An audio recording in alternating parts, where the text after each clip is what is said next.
You ever watch your own life turn into a bad soap opera? The kind where the plot twist is so ridiculous you laugh until you realize you're the punchline? That was me last July. 4th of July, to be exact. America's big celebration of freedom. Funny, because that was the day I lost mine.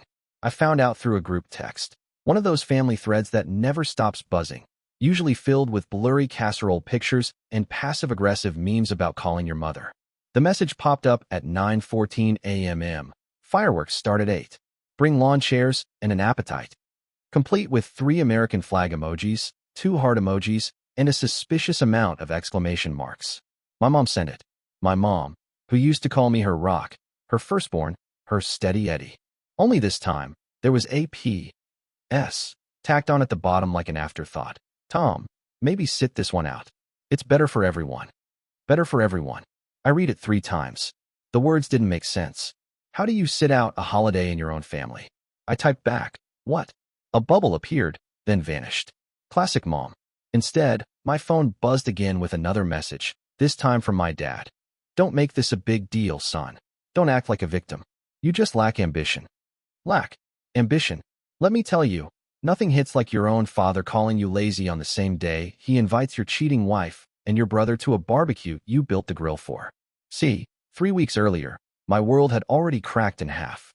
My wife, Rachel, and my younger brother, Shane, decided monogamy was an outdated concept. I found out the modern way, by accident. Walked into my garage at 10 p.m., looking for duct tape and found a receipt for a motel in Shane's handwriting. Room 214, 2 cocktails, and, here's the kicker, Rachel's favorite dessert. Chocolate mousse. She always said it was too rich for me. Guess it wasn't for him. I confronted her. I wanted to hear her admit it, to at least respect me enough to lie convincingly. Instead, she looked me dead in the eye and said, we didn't plan this, Tom. It just happened. You're a good man. But Shane, he makes me feel alive. Alive. Like I'd been a morgue attendant instead of a husband. I didn't hit him. Didn't scream. Didn't even throw a chair. I just stood there in my own kitchen while my wife explained how sleeping with my brother was practically a spiritual awakening. And Shane? He smirked. Actually smirked, like he'd just won a prize at the fair.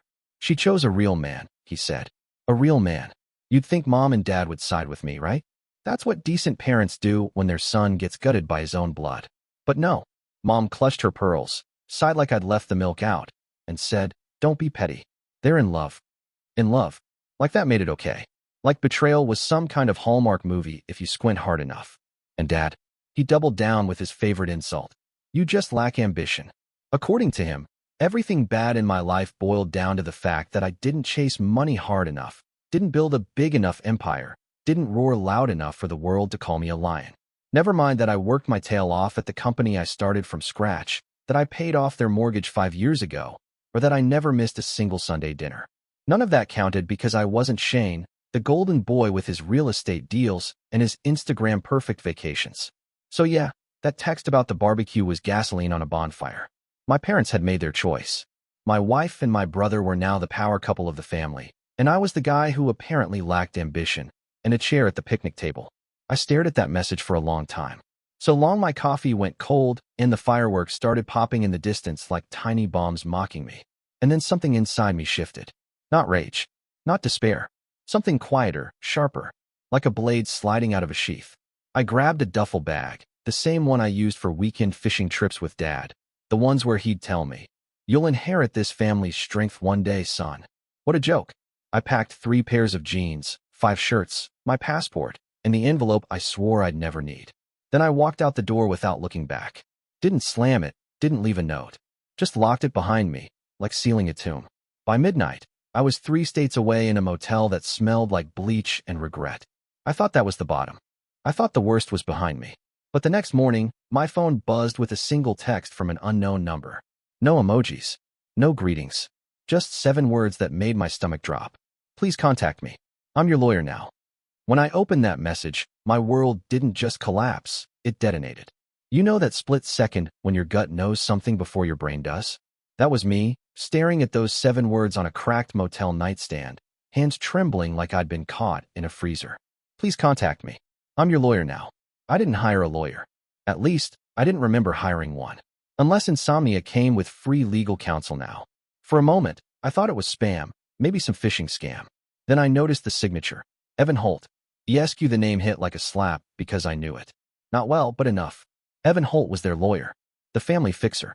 The guy who swooped in when my dad accidentally sold property without clearing the title. The guy who made my brother's DUI disappear like it never happened. The guy Rachel once described as sharp as a scalpel, but charming enough to make you thank him for cutting. And now he was texting me, saying he was my lawyer. I dialed the number with a thumb that felt heavier than my whole arm. It rang once, twice. Then a voice answered, smooth as whiskey on polished wood. Tom. Finally. Why the hell are you texting me?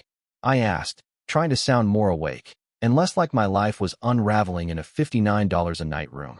Because you need representation, he said, calm, confident, like he was explaining gravity. I've been instructed to serve you. But before that happens, I'd like to talk. Serve me. The words clanged like church bells in my head. Serve me what exactly? Divorce papers. Asset division. And he paused, just long enough for me to feel the air thicken. A guardianship petition. My jaw locked so hard I thought a molar cracked. Guardianship? What the hell are you talking about? We don't have kids. Not biological, he said. But Rachel listed you as the legal guardian for her niece, Lily, 3 years ago when her sister went into rehab. You signed off on it, remember? I did remember. A rushed signature at the kitchen counter, Rachel saying. It's just paperwork so Lily can stay on our insurance. I didn't argue because Rachel was always the emotional hurricane, and I was the guy patching leaks. Well, Evan continued, Rachel wants that guardianship dissolved. She's petitioning for full custody. And since Lily's biological parents are out of the picture, you're technically on the hook. It felt like someone yanked the floor out from under me. Divorce, I could stomach. Betrayal, I'd already swallowed whole. But taking Lily? That wasn't just salt in the wound. That was a chainsaw through the bone. I gripped the motel nightstand so hard the fake would laminate groaned. She can't do that.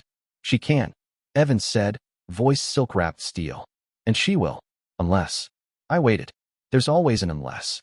Unless you sign an agreement relinquishing all claims. Clean break. No contest. No alimony either. You walk away with what's yours, what little there is. What little there is. That stung more than it should have, because I knew what he meant. The company I built from scratch? The one that kept a roof over my parents' heads for years? Apparently, Shane's name was on the LLC now. How? I didn't know. But I had a sick feeling I was about to find out. I exhaled slowly, like that would keep the fury from tearing through the phone line. And if I don't sign? Evan chuckled softly, the kind of laugh that says, kid, I've already played this game, and you're holding Uno cards in a poker match. Then I do my job. And trust me, Tom, you don't want me doing my job against you. The call ended before I could speak. Just a sharp click, leaving me with a dead line and a motel ceiling that looked like it had survived 3 hurricanes and a knife fight. I sat there for a long time, the weight of it pressing down like wet cement. Divorce. Guardianship. Assets gone. My own parents throwing a party for the traitors like it was the royal wedding. And then a thought slithered in. Ugly, but undeniable. If they've already gutted me this much, what else have they taken? I grabbed my laptop, logged into every account I had. Bank, business, investments. And that's when the real nightmare started. Because my balance didn't just look low. It looked like someone had taken a flamethrower to my entire financial life. Every damn dollar gone. And sitting there in the dark, with the faint sound of fireworks echoing like gunshots in the distance, I realized something bone deep and cold. They didn't just take Rachel. They didn't just take the business. They took everything. And they weren't done yet. You ever have a moment so surreal it feels like you're watching it through somebody else's eyes? That was me, hunched over a motel desk at 2:17 a.m., staring at a laptop screen that looked like it was laughing in my face. My checking account. Balance, $38.47. Savings? Closed. Investment portfolio? Vaporized. Every cent liquidated 2 weeks ago. Even the rainy day account I never told Rachel about? Emptier than a preacher's liquor cabinet. At first, I thought maybe it was a glitch. Some system error. Banks screw up all the time, right? Except I scrolled further and saw the withdrawal history. Transfers. Large, neat, and deliberate. The kind that doesn't happen overnight. The kind that needs planning, coordination, and signatures. Mine. Except they weren't mine. Not really. My name was there, sure, but the strokes looked wrong, like a forgery that didn't even try too hard because it knew no one would question it. Why would they? Who in their right mind thinks their own wife and brother would empty their accounts while their parents cheer from the sidelines? Apparently me. The guy too busy building a life for everyone else to notice the termites eating through the beams. I sat back, fingers laced behind my head, staring at the ceiling like maybe God would chime in with a quick, "Hey, Tom." Plot twist. It's all a joke. No divine commentary came. Just the hum of the motel air conditioner and the bitter taste of realization. They'd been gutting me for months. Maybe years. The business was next. I opened the portal for my LLC, the one I started in a garage with $4,000 and an old laptop. The one that kept my parents in their house when Dad's retirement plan turned out to be hope and prayer. The one Shane never cared about until now. The dashboard loaded. My name, gone from the primary owner's slot. In its place, Shane Carson. And right under it, like a punchline dipped in poison, Rachel Carson, CFO. CFO. She didn't know a balance sheet from a baking sheet, but there it was in bold letters, stamped with state approval. The paperwork showed the transfer date, 6 weeks ago, right around the time Rachel started staying late at work and Shane kept dropping by with business ideas. Cute, huh? They didn't just steal my wife. They turned my company into their honeymoon fund. I kept scrolling, numb fingers clicking through PDFs until I landed on the document that nearly made me put my fist through the screen. Amendment to Operating Agreement. It spelled out the whole coup, my equity reduced to zero, voting rights revoked, profits redirected. And the signatures at the bottom? Mine again. Or at least the dollar store knockoff version they'd been using. That's when it hit me like a sucker punch to the ribs. Evan Holt. Mr. Sharp as a scalpel. This wasn't just family betrayal. This was a goddamn operation. And Evan was the architect. Because none of this happens without a lawyer greasing the skids, filing forms, fast-tracking approvals, making sure the forgeries slide through without a hiccup. Evan wasn't just cleaning up their mess.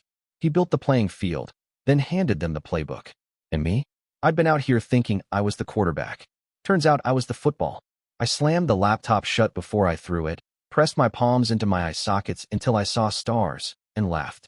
Not because it was funny, but because it was either laugh or start screaming until the motel clerk calls the cops. My whole life, gone in signatures I didn't write, deals I didn't make, and choices I never got to choose. And then, through the static in my skull, a new thought slipped in, slick, dangerous, and impossible to ignore. They didn't erase me because I was weak. They erased me because they think I'm predictable, because they think I'll just roll over and let them eat what's left of me. They were wrong. I grabbed the motel pen. You know, the cheap plastic ones that barely write, and a scrap of paper from the nightstand. Wrote 3 words in block letters. Flip. The script. Because if Shane and Rachel wanted war, and Mom and Dad wanted to pick their golden couple, fine. I'd give them a war so quiet, so clean, they wouldn't hear it until the ground gave way under their feet. But before I could even start plotting, my phone buzzed again. A new text. Same number as before. Meet me at 10 a.m. tomorrow. Neutral ground. No cops. No noise. Or things get worse for you. Worse for me. I stared at the screen and felt something cold crawl up my spine. How much worse could it get? I was about to find out. You ever agree to a meeting that sounds like the start of a true crime podcast?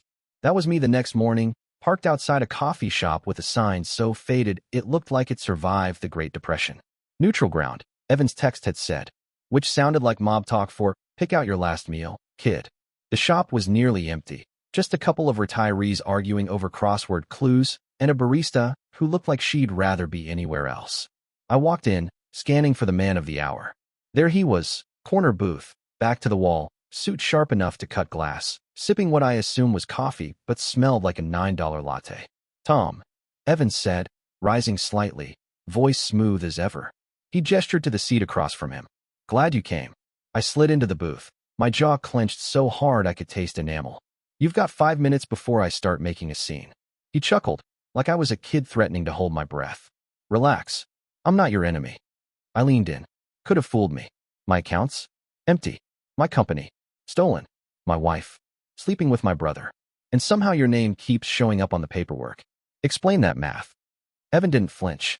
He just sipped his drink and set it down with surgical precision. Tom, I'm not the villain here. I'm just efficient. You know how your family operates. Survival of the flashiest. Shane moves fast. Rachel plays dirty. And your parents? They pick winners, not warriors. I stared at him, every muscle in my body itching to leap across the table. And you? What do you get out of this? A thank you card? A cut of my company? He smiled then, the kind of smile that says you're asking the wrong question. I get security, influence. But here's the part you'll appreciate. I also get bored, which is why I'm here. I frowned. What are you talking about? Evan slid an envelope across the table. Thick, heavy. My name scrawled on the front in his neat, lawyerly script. Inside is everything you need to blow this wide open. Forgeries, timelines, emails Rachel thought she deleted, Shane's financial skeletons dancing in high definition. Enough to burn their shiny little empire to the ground. I didn't touch it. Why would you give me this? He leaned back, eyes glittering like a man who enjoys the slow pull of a trigger. Because chaos amuses me. Because Shane and Rachel think they're the smartest people in the room. And because watching them choke on their own arrogance will be my entertainment for the month. My pulse thudded in my ears. What's the catch? No catch, he said, then added, just timing. You'll use what's in there when I tell you. Not before. You go rogue, and you'll end up broke and buried in legal hell. I picked up the envelope. It felt like holding a loaded gun. And if I say no? He shrugged. Then you keep playing the victim. Sign their papers. Let them carve you up, and spend the rest of your life wondering what would have happened if you'd had a spine. I wanted to punch him. I wanted to thank him. I wanted to do both at once. Instead, I stood, envelope in hand, and said the only thing that felt true. You're a snake, Evan. His grin widened. Of course I am. But today, I'm your snake. I walked out into the sunlight, the heat baking through my jacket, the envelope sweating in my grip. I didn't open it. Not yet. Because some part of me knew the second I saw what was inside, there was no going back. And as I reached my car, my phone buzzed again. New text. Unknown number. Hope you enjoyed your little coffee date. Next time you meet my husband, you won't walk away. Rachel. I froze in the parking lot, sunlight glaring off my windshield like a spotlight on the condemned. The text glared back at me from the screen. Hope you enjoyed your little coffee date. Next time you meet my husband, you won't walk away. Husband. It took a beat for the word to settle like a brick in my gut. My brother wasn't just the guy who wrecked my marriage. He was the guy who married the wreckage. And they'd kept it quiet long enough for me to look like the fool still grieving a woman who'd already taken new vows. My thumb hovered over the keyboard, a dozen replies queuing in my head, sarcastic, savage, nuclear, but I didn't send any of them. You don't fire back when you don't know the caliber of the gun pointed at you. Instead, I slipped the phone into my pocket and unlocked the car, the envelope still clutched like a live grenade. The inside of the vehicle felt hotter than hell's waiting room, but I barely noticed. All I could hear was her voice in my head, smooth, taunting, the same tone she used the night I caught her lie. We didn't plan this, Tom. It just happened. Yeah, and now it had just happened, all the way to a courthouse aisle. By the time I hit the highway, the anger was a physical thing, pressing against my ribs, tightening my throat. I wanted to tear open that envelope right there on the steering wheel, but I didn't. Not yet. Because Evan wasn't bluffing about one thing. Timing mattered. In a war like this, the first bullet decides the battlefield. I drove for 2 hours without thinking, just chewing on that text like gristle. Every mile cranked the questions louder. How long had they been planning this? Did Mom and Dad know about the wedding? Hell, were they there, front row, smiling for pictures while I sat in some motel, like a stray dog nobody wanted?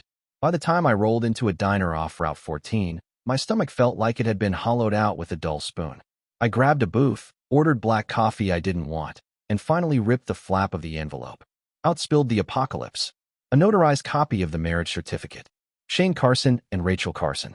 Dated 2 weeks ago. Location? The same courthouse where Rachel and I had signed our marriage license 7 years earlier. Poetic, isn't it? Bank statements with account numbers I didn't recognize. Accounts with balances that made my eyes water. All under Shane's name. But guess who authorized the transfers? A forged Teeth Carson. Screenshots of emails between Rachel and Evan. Friendly, flirty, and threaded with enough legal jargon to make a priest confess. One line punched me right in the throat. Once Tom signs, we can finally move forward without the dead weight. And then the kicker. A confidential memo on Holt and Associates letterhead outlining post-divorce asset realignment. Translation? They weren't just taking what I had. They were using my own company to finance their dream life. I sat there staring at the pile of paper like it might catch fire on its own. My hands shook, not from fear, not anymore. From clarity. This wasn't betrayal. This was a damn blueprint for my extinction. And then I noticed something else tucked at the bottom, a USB drive. Evan hadn't mentioned that. I turned it over in my fingers, cold and slick like a silver bullet. A sticky note clung to it, 3 words in his handwriting. For insurance. I didn't plug it in. Not yet. Because if the paper was dynamite, this little stick felt like a nuke. The waitress slid my coffee onto the table. "You okay, hon?" she asked. I looked up and managed a smile so thin it could have sliced glass. Better than they think. Because that was the moment, the exact second, I decided I wasn't just going to fight back. I was going to salt the earth they stood on. And as if the universe wanted to keep me sharp, my phone buzzed again. This time, no text. A photo. Rachel and Shane. Champagne flutes raised. Fireworks exploding behind them like the 4th of July I wasn't invited to. Caption: "Cheers to new beginnings." Beneath it, a timestamp. Today. Meaning they weren't hiding anymore. They'd declared war in public. And me? I just picked up my first weapon. There's a special kind of silence when you know your life's about to split in two. The before and the after. That was me, sitting in a booth that smelled like stale fries, staring at a USB drive like it was Pandora's box wrapped in plastic. I didn't open it in the diner. Couldn't. Too many eyes. Too many ears. So I paid for the coffee I never touched, walked out into the July heat, and drove until the road narrowed into nothing but dust and barbed wire. Parked under a half-dead oak tree in the middle of nowhere, engine ticking like a tired clock. Laptop out. Drive in. The screen lit up with a single folder. Truth. Cute. Inside were subfolders labeled with names I knew too well. Rachel, Shane, Mom, Dad, and one I didn't expect, me. I opened Shane's first. Financial statements, off-the-books wire transfers, and, because irony never sleeps, videos. Not the kind you want to watch with the volume up. My brother, in living color, doing his best work at wrecking my marriage. Same hotel room from the receipt I found weeks ago. Different nights. Different angles. Evan wasn't kidding about insurance. Next, Rachel's folder. Emails, text threads, voice memos. Her telling Evan exactly how to cut me out. But there was something else. A scanned letter on crisp stationery, dated a month ago. A letter from my father's attorney, naming Rachel and Shane as beneficiaries of the Carson Trust. Not me. Not even a token share for the son who kept their lights on for years. My parents had handed the keys to the kingdom to the very people who burned it down around me. That's when my stomach dropped. Because if there was a mom and dad folder too. I clicked Dad's first. Buried among tax returns and property deeds was an email chain that made my blood run cold. Dad and Rachel, planning the LLC transfer behind my back. My old man didn't just approve it, he orchestrated it. His words, in black and white. Tom Lack's drive. Shane will take this family where it needs to go. I sat there, pulse hammering in my ears, scrolling like a man peeling back the layers of his own funeral. And then I clicked Mom. Photos. Messages. Receipts. Harmless at first. Spa days with Rachel, join Amazon accounts. But then came the text that made me choke on air. He'll sign eventually. He's too proud to fight. They were betting on my silence. Counting on me folding like a cheap lawn chair. I almost closed the laptop right there, but curiosity's a cruel mistress. So I opened the last folder. It wasn't documents. It was a video. One clip, 30 seconds long. I hit play. There I was, standing in my own garage 2 years ago, laughing, beer in hand, arms slung around Shane. Rachel filmed it, her voice lilting in the background. Say it for the camera, babe. And then I heard myself, my own stupid voice, slurring into the lens. If anything ever happens, Shane's got this. He's family. He can have it all. Drunk. Joking. Except jokes don't matter when lawyers get creative and blood runs cold. That little soundbite. That was the knife they'd twist in court, the verbal intent Evan could spin into gold. My chest felt like it was being caved in with a crowbar. They had receipts, they had leverage, and thanks to my own loose tongue, they had a smoking gun with my fingerprints all over it. For 5 solid minutes, I just sat there in that car, staring at the endless stretch of road ahead, thinking maybe Evan was right. I was predictable. I'd roll over. I'd disappear. Then I laughed. Low, sharp, almost foreign to my own ears. Because buried under all that rage and humiliation was something I hadn't felt in weeks. Clarity. They wanted me quiet. They wanted me gone. But now, I had the matchbook to their gas-soaked empire. And I wasn't about to burn it slow. I yanked the USB from the port, shoved it in my pocket, and turned the key in the ignition.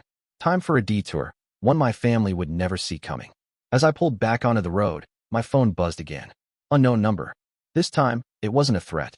It was a video call. I answered. Rachel's face filled the screen, flawless as ever, lips curled in a smile that didn't reach her eyes. Tom, she purred. We need to talk. Her smile was surgical, perfect, sharp, meant to cut. Behind her, I could see the glow of some high-rise balcony. Champagne flute in her hand, city lights winking like accomplices. Nice to see you still pick up, she said, voice honeyed with venom. What do you want, Rachel? My grip on the steering wheel tightened until the leather squeaked. She tilted her head, the way she used to when pretending to care. I want peace. And I think deep down, so do you. I laughed once hard. Peace? After you torched my life? Her smile didn't falter. Don't be dramatic. This doesn't have to get ugly. Too late, I snapped. Listen, she said, lowering her voice. Sign the agreement. Walk away clean. In exchange, I'll make sure you're not left destitute. I'll even wire you a little thank you bonus. Call it goodwill. I stared at her through the pixelated screen, heart pounding like war drums. And if I don't? The smirk came back, curling like smoke. Then I let Shane handle it. And trust me, he's not as patient as I am. Before I could answer, the call cut. Just like that. Silence, except for my own breathing and the hum of the engine. She thought money would buy me off. She thought fear would keep me tame. She didn't know the USB in my pocket held the kind of truth that turns empires into ashes. And I was done being quiet. I didn't drive back to the motel. Motels are for men licking wounds. I wasn't that man anymore. I headed for the one place that still smelled like leverage, the public library. Yeah, laugh if you want. But libraries have what I needed: quiet, anonymity, and a scanner that didn't ask questions. I slid into a back booth, popped open my laptop, and plugged in the USB. This time, I wasn't just gawking at betrayal. I was curating it. The emails, the forged signatures, the memo with Dad's smug little prophecy, they all went into one neat, encrypted package. Titled it Patriots Day. Zip. Fitting, right? Then I sent it. Not to a lawyer. Not yet. I sent it to 3 local reporters who'd sell their own grandmothers for a headline. And to Shane's biggest investor, a guy who hates surprises almost as much as he hates fraud. The subject line was simple. You'll want to see this before you cut the next check. I hit send and leaned back, heart pounding, feeling that first sweet hit of control. But I wasn't done. Oh no. I scheduled every file, every video clip, to go live on a dozen platforms: Reddit, business forums, hell, even Facebook mom groups, at 9 a.m. Monday. Enough time for them to squirm, not enough to stop the bleed. As the last upload processed, I caught my reflection in the dark screen. Same face, same tired eyes, but something new behind them. Something sharp. They thought I'd roll over. They thought I'd vanish. Instead, I'd just lit the fuse. And as I packed up to leave, my phone buzzed again. This time, no threats, no pleasantries. Just one text from an unknown number. You really want to play this game? Check your email. I opened it, and what I saw made my throat go dry, because it wasn't just about me anymore. The subject line hit like a sniper shot. Guardianship hearing, motion to expedite. I opened the email and there it was, a court document stamped and filed less than an hour ago. Rachel wasn't bluffing. She'd moved fast, petitioning for an emergency hearing to dissolve my guardianship of Lily and claim full custody. Hearing date? 5 days from now. And the kicker? Attached was an affidavit signed by my mother. Her words were ice. Thomas Carson has demonstrated instability, poor financial judgment, and potential danger to the child's welfare.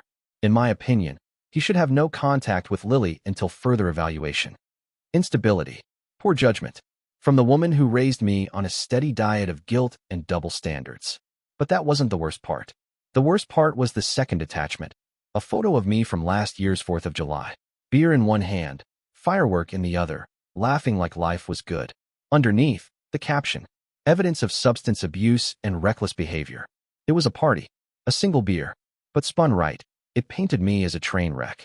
And with Dad backing them financially and Evan pulling the legal strings, they weren't just coming for me. They were coming for my character, my credibility, my last shred of dignity. For the first time since this started, the rage wasn't enough to drown out the chill of fear. If they won this, if that judge bought their narrative, it wouldn't matter what I leaked Monday morning.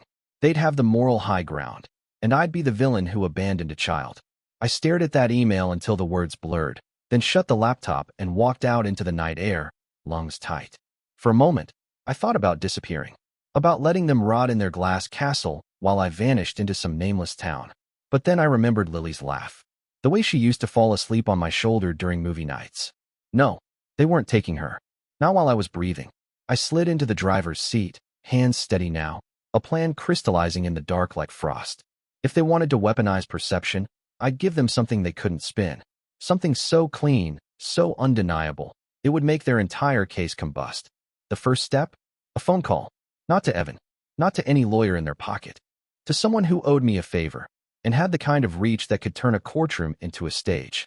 I scrolled through my contacts, found the name, and hit dial. "Dennis," I said when he answered, voice low, calm, lethal.